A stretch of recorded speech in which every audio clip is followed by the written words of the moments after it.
लक्ष्मी नरसिंह दिव्यधाम गैँडाकोट हैन ओझेलमा परेको तीर्थ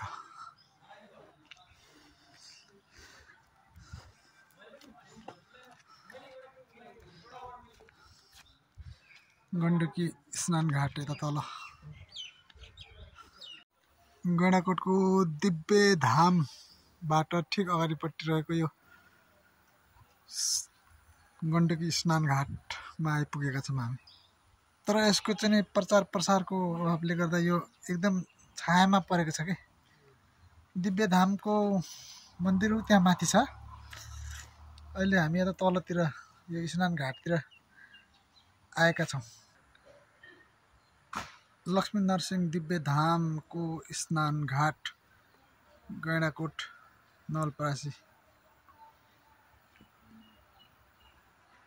यो बगिरहेको नदी गण्डकी नदी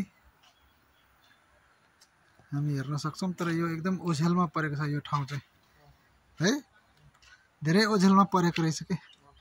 यसको प्रचार प्रसार नभएर यो त्यतिकै छ। यो प्रचार प्रसारको खाँचो।